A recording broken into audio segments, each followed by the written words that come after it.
창세기 24장 1절로 9절까지 말씀을 제가 봉독하도록 하겠습니다. 아브라함이 나이가 많아 늙었고 여호와께서 그에게 범사의 복을 주셨더라. 아브라함이 자기 집 모든 소유를 맡은 늙은 종에게 이르되 청하건대 내 허벅지 밑에 네 손을 넣으라. 내가 너에게 하늘의 하나님 땅의 하나님이신 여호와를 가리켜 맹세하게 하노니 너는 내가 거주하는 이 지방 가나안 족속의 딸 중에서 내 아들을 위하여 아내를 택하지 말고 내 고향 내 족속에게로 가서 내 아들 이삭을 위하여 아내를 택하라. 종이 이르되 여자가 나를 따라 이 땅으로 오려고 하지 아니하거든 내가 주인의 아들을 주인이 나오신 땅으로 인도하여 돌아가리이까. 아브라함이 그에게 이르되 내 아들을 그리로 데리고 돌아가지 아니하도록 하라. 하늘의 하나님 여호와께서 나를 내 아버지의 집과 내 고향 땅에서 떠나게 하시고 내게 말씀하시며 내게 맹세하여 이르시기를 이 땅을 내 씨에게 주리라 하셨으니 그가 그 사자를 너보다 앞서 보내실지라. 네가 거기서 내 아들을 위하여 아내를 택할지니라. 만일 여자가 너를 따라 오려고 하지 아니하면 나의 이 맹세가 너와 상관이 없나니 오직 내 아들을 데리고 그리로 가지 말지니라. 그 종이 이에 그의 주인 아브라함의 허벅지 아래에 손을 넣고 이 일에 대하여 그에게 맹세하였더라. 아멘. 이것은 우리 주님의 말씀입니다. 오늘 본문 1절 말씀을 보면은 이렇게 시작합니다. 아브라함이 나이가 많아 늙었고 여호와께서 그에게 범사에 복을 주셨더라.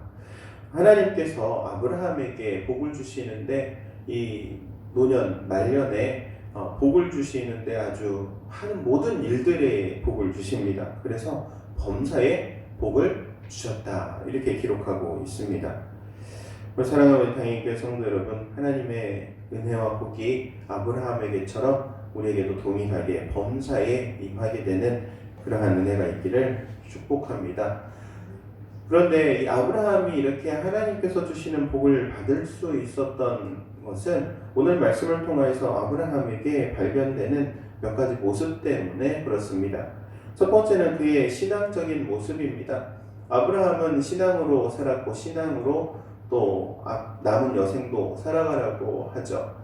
자신이 길리웠던 그 종 그리고 그 종을 불러서 맹세하게 합니다. 하나님께 맹세하게 하는데 이 내용은 단순한 것은 아닙니다. 왜냐하면 이 뒤에 이어질 이 종에게 맡길 일종의 지참금, 그러니까 지참금을 이 종에게 맡기는데 이 종이 그걸 가지고 도망가 버리면 어떡합니까? 그냥 사라지면 어떡합니까? 그런데 오직 한 가지에 지금 모든 것을 맡깁니다. 무엇에 맡기냐면 바로 하나님께 맡기는 것이죠. 그래서 맹세하게 합니다.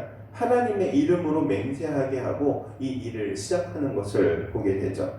여기서 바로 아브라함의 믿음의 모습을 발견하게 됩니다. 그는 하나님을 믿습니다. 사람을 믿는 것이 아니라 하나님을 믿었습니다.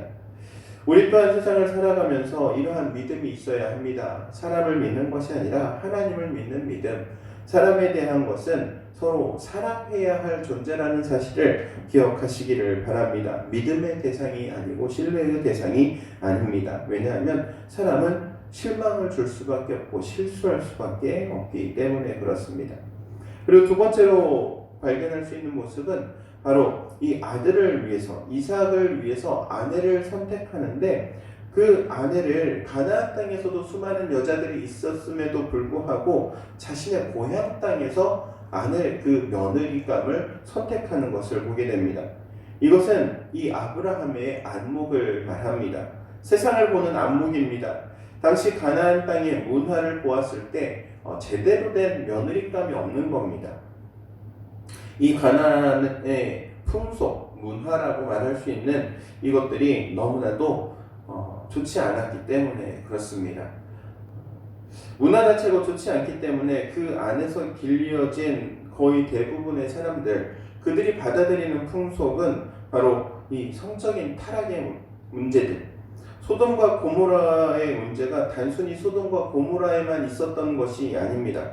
거기에만 국한된 것이 아니라 이 가나안 전 지역에 있었던 문제이기도 했던 것이죠.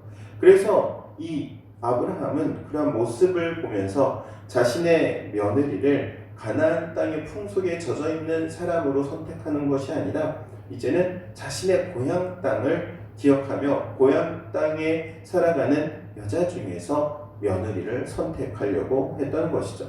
이것이 바로 이 아브라함의 안목을 의미합니다. 그리고 마지막 세 번째로는 아브라함의 실행력입니다. 믿음도 있습니다. 안목도 있습니다. 그런데 아무것도 하지 않고 있으면 아무것도 될 수 없습니다. 그에게는 실행할 수 있는 힘이 있습니다. 누구를 통하여서? 바로 자신이 자신의 일을 대신해서 일을 할 이 종을 시켜서 일을 했던 것이죠. 이 종을 보내지 않았다면 이 종이 리브가를 데려오지도 않았을 것입니다. 아니, 그가 고민만 하고 걱정만 했다면 이 며느리감을 만날 수도 없었을 것입니다. 흔히 하는 말로 이런 이야기들을 합니다. 교회 안에서 길이어진 형제 자매들, 특히 이제 자매들 이야기입니다. 교회에는 보통 형제보다 자매가 많죠.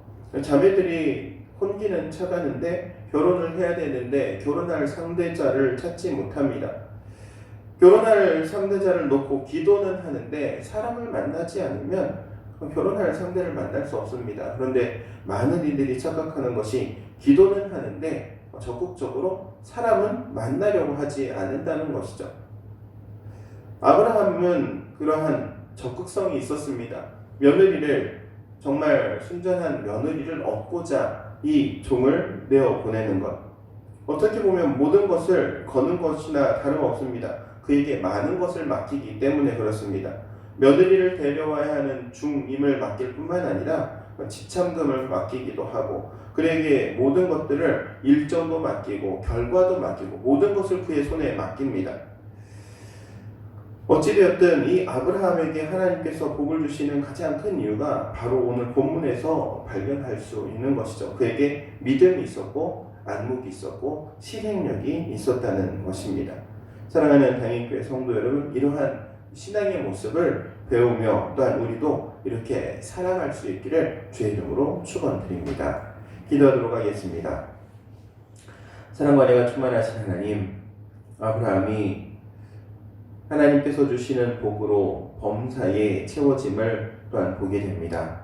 우리의 삶도 이러한 하나님의 은혜와 복으로 채워지게 하옵소서.